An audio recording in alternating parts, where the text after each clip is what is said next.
Hello, and a very warm welcome to Technology Now, a weekly show from Hewlett Packard Enterprise where we take what's happening in the world around us and explore how it's changing the way organizations are using technology. We're your hosts, Aubrey Lovell and Michael Bird, and in this episode, we're exploring the weather. From storms to cold snaps, why does weather and the way we predict it matter to organizations? We'll also be looking at AI podcasts and the future of battery tech. And we'll be looking at the books that are changing the way that you, our listeners, see the world. So, if you're the kind of person who needs to know why what's going on in the world matters to your organisation, then this podcast is for you. And of course, if you're enjoying it, do make sure you subscribe on your podcast app of choice so you don't miss out. Right, let's get on with the show. So, Michael, you and I live across the pond from each other, and we live in very different climates. I mean, yes. I live in Florida, you live in England, and today we are talking about the importance of weather forecasting and why it matters. And it really does come at an interesting time because, Britain has just undergone its coldest snap in decades following its hottest summer on record, while in the US, I know we've had an unusually late and harsh hurricane season. So if that's not enough, a massive cold front recently plunged parts of China down to negative 50 C. That's negative 58 degrees Fahrenheit. Wow. So that's like the day after tomorrow, right? Have you ever seen that movie? Goodness. It's pretty crazy. But we know that weather is a key factor in how we live and work. So extreme weather can be very disruptive to organizations, not only for your people, but for your operations and your customer experience. And I do have some facts here, so I'm going to put my glasses on. Are you ready? Oh, yes. Give me some facts. I love some facts. Okay. Here we go. So since 1980, in the US alone, there have been over 340 weather events where the damage has totaled over $1 billion. Wow. And in the last 10 years, $40 billion worth of crops have been lost to bad weather. So that's around 1,000 people a year die in the US alone due to extreme weather. Wow. So bottom line, weather can affect every aspect of our lives, and it's an important factor for your success in your business to consider. So I sort of understand the whole weather affecting our personal lives, but why does it matter to organizations? And I guess why does it matter to the IT functions of organizations? So there's many reasons, right? We know that, in short, if we can better predict the weather, organizations can better predict demand and drive growth while also protecting their physical assets and finding ways to be sustainable. So there's many layers to this, right? And if you think about data centers, think about your data centers, lots of energy use. So then you start to beg the question, how can you ensure your data center leverages its location for cooling capabilities? Or how can you leverage more accurate insights and data to remove that strain on that compute power, but also get maximum output and get faster decision-making? Or you can be thinking about your overall carbon footprint. All of these different decisions and how you're managing your business strategy really is influenced by weather and weather patterns. And that all ties back to the weather forecasting and why it's important. Yeah, I guess if you think about your average weather forecast, it can tell you some information, but maybe not all the information that some organizations might need. Right. It can probably see how much rain is going to fall over the next 24 hours. Maybe it'll give me it's a 60% chance of rain at 5 p.m., 10% chance of sunshine or something like that. It's the sort of thing you get in the UK. But if you want to get any more specific than that, you're a bit stuck. So I guess the next question is how do we get to that level of forecasting? Well, it's definitely being invested in. The world of weather technology is moving so quickly, and you're seeing a lot of tech companies step to the plate and say, hey, I'm going to put in my, get into the forecasting arena. You look at Microsoft, right? They're using a new AI model called DeepMC, which uses elements of machine learning, deep learning, looking at historical weather data and merging it with mainstream forecasts, IoT sensors, all of these different things to predict how weather will change in a local area over a matter of hours. And they claim that in tests, these predictions were actually up to 90% accurate, which is way better than any model previously released. So how does this affect organizations around the world then?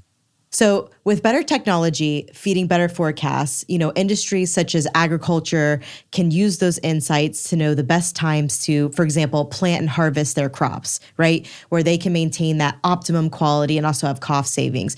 And then you think about some of the other industries, like off the top of my head, let's say Amazon and the transport industry, understanding the most efficient ways and times to ship across land, sea, and air, all of those packages that you're ordering on a daily basis. Or, for retail, leveraging that data and understanding the seasons and consumer behaviors to launch a clothing collection or maybe plan out your ad campaigns. There's just so many examples, right? You could even think about entertainment, the telecom industry, streaming services. That's huge, right? Being able to predict when they need to increase that capacity for all those rainy days when grandma might be binge watching The Highlander, or, for example, in my case, binge watching something while the hurricane passes. So really weather in many ways affects every industry, and it's really an important thing to keep in your purview when you're planning these types of things. Yeah, I mean, I suppose like what we talked about earlier with if you can get better forecasting, like the sort of forecasting we get on our apps it takes you to a certain point, and if you can get better, like that's quite useful for us as consumers. But I guess for business, like it could basically become some sort of like competitive advantage if you can better predict what's going on. So I suppose the next question then is, what has changed to enable these sorts of things? So I think there's a few things that we've looked at, right? Number one being computing power in itself, right? Until now, minute-by-minute forecasting has really been tricky to do with the computing power available to most meteorologists. And there's three things that are changing within that. First, you have the better coding and the efficiencies there.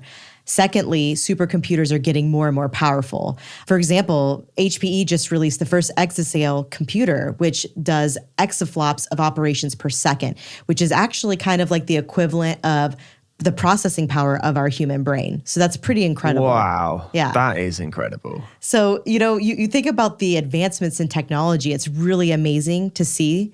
But I guess the other part of the equation is, most people can't afford to even get access to an exascale computer, right? So the third change is, how is weather being privatized? And we see that happening.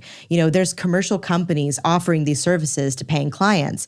And it's kind of a double-edged sword, right? There's benefits and there's drawbacks. Because historically, weather forecasting has always been in the hands of national, state-owned, or at least funded scientific organizations, who have shared their data freely to the public as part of the idea that, this access improves everyone's lives and therefore ultimately benefits the majority. And that makes sense, right? Going back to our agriculture example, with supplying weather forecasts to farmers so their crops are, not ruined, that they're optimal, producing those crops, it really helps the economy and therefore everybody wins. These private companies don't have to do that, right? They're only focused on supplying that data to a few companies willing to pay out for it. So that means they don't need anywhere near as much overall computing power as some of these national, forecasting organizations do. So the downside of this is that not everyone gets the data. So you've taken basically a big monolithic industry and kind of chopped it up into tiny parts, all of which are compartmentalized, all using their own algorithms and AI. So that really makes for an interesting combination down the road. Yeah, absolutely. Because I guess there might be some things that maybe aren't profitable to report on, but might be actually quite useful. And I suppose you then have to ask, how efficient is all of this in the long run? And what happens to people who can't afford to buy into, or I guess don't even need that level of detail? Right. I mean, it's a very valid question, and it's an interesting one, right? Because say, for example, if one forecast spots something the others or the public should know about, should they be obliged to tell us? It could literally save lives. If you think about extreme weather events, which we've been talking about a lot, even if you think about the airline industry, right? With aircrafts and turbulence, like all of these decisions are being made in real time. And sometimes that data that, can be captured in a way that can provide that additional insight on top of what's publicly known could make or break, all of these decisions and protect people as well. So, the interesting thing is when we talk about the concept of the governance, right? How do we ensure that the governance and ensuring the information is all correct? There's a lot to think about in that arena. Yeah. So either way, super fascinating look at the way AI is topping up conventional wisdom, which I think is something that's super important for a lot of organizations. And that's why weather matters. Thank you, Aubrey. That was super interesting. And I do hope you stay safe. Now, listeners, you can find notes on the reports and the people that we've referenced this week in the show notes. It isn't the whole picture, but it'll get you started if you want to read more. Okay, so next up, it's down to you, our audience. We open the floor for you to give us your recommendations on books which have changed the way that you looked at the world, at life, and at business in the last 12 months. Now, they could be technology-based, they could have changed the way that you work, or they could have just made you look at the world in a slightly different way. If you want to share your recommendations, there's a link in the podcast description. We'd absolutely love them. All you need to do is just record a voice note on your phone and pop it in. Okay, so this week we are joined by Bobby Ford, who is Chief Security Officer at Hewlett Packard Enterprise.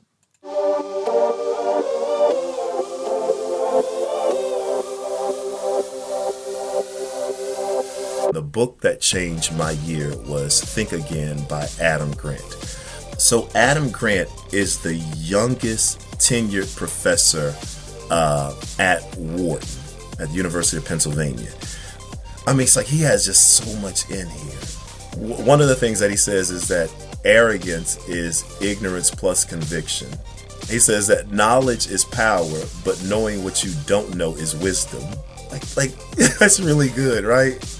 And the reason that it was so impactful for me is because it really challenged those of us that think that we're on the right side or the left side to really see the alternative view and to really challenge ourselves to put ourselves in the other or the opposing viewpoint's shoes.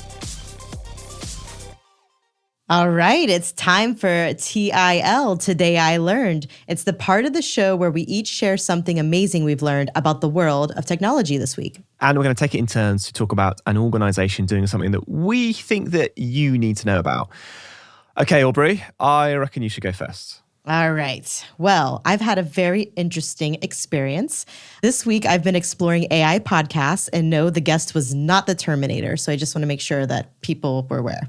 AI host podcasts have been floating around for a year or two now, and they are definitely a novelty rather than a viable form of entertainment.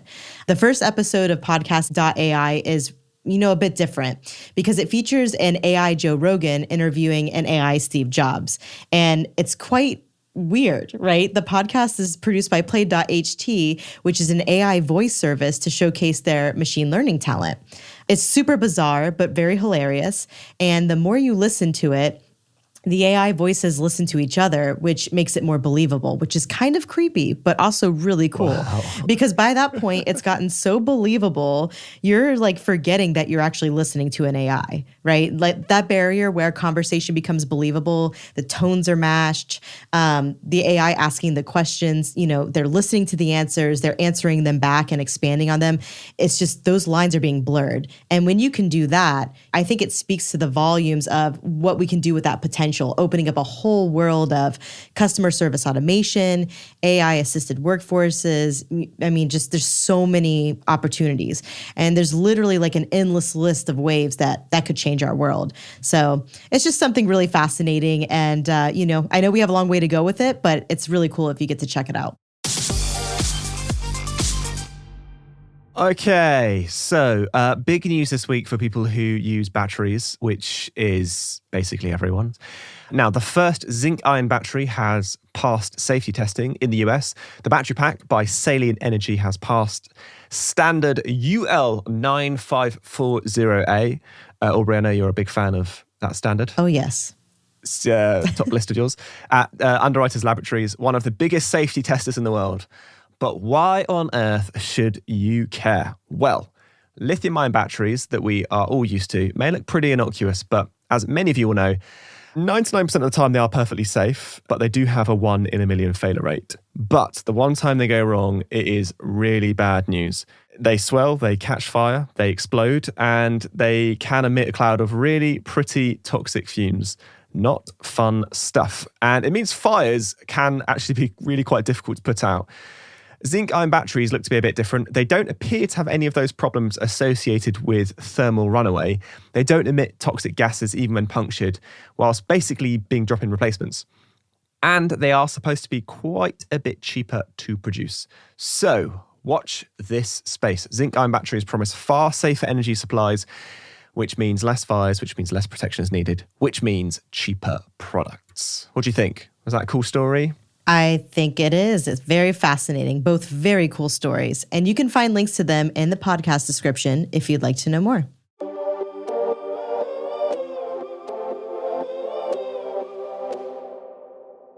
All right, we're getting towards the end of this week's show, which means it's time for This Week in History. A look at something in the world of business and technology which has changed our lives, and also, Michael, our singing voices. Not necessarily for the better. Anyway, this week we are heading all the way back to 1455 for an event that changed knowledge and learning forever. Yes, happy birthday to the Gutenberg Bible, the first mass-produced printed book. It's hard to believe that until this point, if you wanted a book, you had to wait 2 years for a monk to paint you one. But the Gutenberg printing press allowed anyone to publish anything, and it sparked modern learning and knowledge, political thought, and modern philosophy. And on that, happy birthday to the very first phone book published this week in 1878. Wow. The book covering New Haven, Connecticut, had 21 names. So it was, I guess, less of a book, more of a postcard. Anyway, next week, we are heading to 1954. Ooh. And the clue is ROYGBIV. I don't think those are Roman numerals. I think they might be initials for something. Anyway, if you know what we're talking about, shh, don't tell. LOL. LOL, BRB. That brings us to the end of Technology Now for this week. Next week, we'll be discussing saving energy with our very special guest, John Fry, Chief Technologist and Sustainability Expert from Hewlett Packard Enterprise. Do send your questions on sustainability and tech using the link in the podcast description, and keep those suggestions coming for books that have changed your year. And until then, thank you so much for joining us. Technology Now is hosted by Aubrey Lovell and me, Michael Bird, and this episode was produced by Sam Dattapoulin and Zoe Anderson, with production support from Harry Morton, Alicia Kempson, Alison Paisley, Alex Podmore, and Ed Eversden. Technology Now is a Lower Street production for Hewlett Packard Enterprise, and we'll see you next week. Thank you. Cheers.